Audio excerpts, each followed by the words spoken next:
Hello, my name is Joshua Long, and this is my Pecha Kucha on my level design for Level Design 2. This is our mission called Hideout Compromise, and this is actually the first level. As you can see here, this is our first building. Now, this first building is very, very dark from the beginning, and I decided that I wanted to give the player control and give them a light. So here you can see their light pickup, and they can take this along with them throughout the level. Now this was an interesting concept that I wanted to add into the level ever since I first started. So this light can be taken throughout the level. As you can see here, this will also help the player discover the different areas of the level that they can use for the future. And one of those would be the vehicle pickup. So I had a fun time doing that. Now, there were some difficulties in creating a bunch of stuff, but in the end, I just decided to lighten some stuff up and make it not so dark. So the player did not need this light throughout the entire level. When they get outside, the level starts to advance, and they do not need the light anymore. They have the sun, although it is still kind of masked. Inside the building, I went ahead and added some weapon pickups and some targets for the player to practice with. Now, this was not difficult, but the difficult part lies within the actual objects themselves. I could not find something to save my life that the player could shoot with a rocket launcher. And as you can see here, to drive the levels, I went ahead and added some key collections to slowly guide the player through the level. After they pick up the rocket launcher, they can move into the next room and slowly just start to see the level develop. Now, as the player continues on through, we also have the target set up, and the green barrels that you can see up there in the top, those are other things the player can shoot at. And this shows that the environment is destructible so that the player can enjoy using their rocket launcher. You don't want to have a rocket launcher and you can't just blow stuff up. So I wanted to go ahead and give the player something fun to do. Which brings us to the next part, our Kismet sequences. Oh gosh, this was crazy. I had such a fun time making all of the visual scripting for this game. Now, the problems that I had was actually setting this up to something readable. At first it was simple, and then we get to the more difficult stuff, such as this jump here. It was the simple one.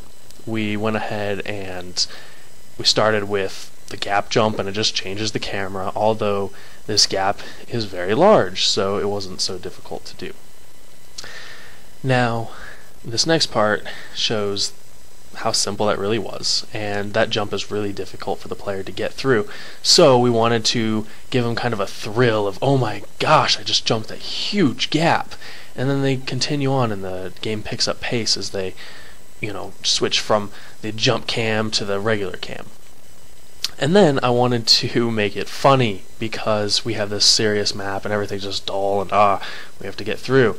So I added this funny boss, and he sits there and he taunts the player, and he has a silly voice, and I couldn't resist. So he just sits there with his hula hoop dancing and just taunts the player.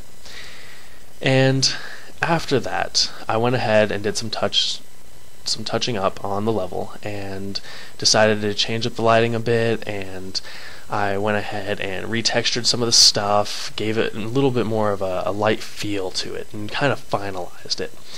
And it was difficult to begin with, because I had some terrain errors, and I couldn't actually get this to look good, and a lot of my gaps allowed the player just to travel around the world, so I had to kind of condense everything. And for instance, this gap is one of those big things. I had to make it a lot smaller and a little bit leveled out so that the player could actually jump. And then once they get over to the enemy compound, you notice that it does look exactly like the player's building. That's because, well, we had to make it look like the player's building, so it's a little bit more familiar, and it's not a new environment. But I added a lot of industrial stuff so that it could compensate more players being inside the building. And then finally, we have the awesome end level sequence where the player can actually take off in this flying vehicle. Now, they do not actually get to control this, so it's more of just, oh, I beat the level, this is such a great feeling, and it ends the game there. So I'm going to go ahead and show you some of the gameplay. And this is the intro cinematic for the player as they stand up and get ready to enter the level and learn what they have to do. Now, as you can see, this is the light pickup, and it really does move with the player as he goes through the level. And this gives the player opportunity to illuminate some of the stuff that you cannot see in the dark corners. When you get outside, you have the amazing rocket jump that I was talking about, that you just feel so empowered making that jump, even though I did crash. It is something that is enjoyable. And then this next sequence is the bridge exploding, and well, the player just lost all their hard work. And to the boss with his little hula hoop dancing, and he runs inside after you shoot him, and he just spawns all of his minions to come attack you because he didn't like that.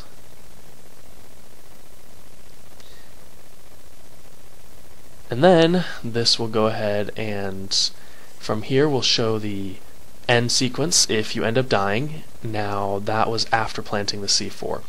So you plant the C4 and it's just the cinematic explosion, everything goes everywhere, and if you're stuck in the enemy encampment you will die.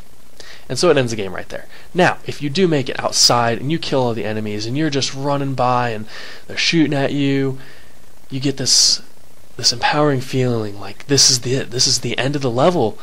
You jump into your vehicle and there you go. So at the end of this, it was a mission accomplished, and I had such a fun time making this, and I wanted to thank you guys for watching.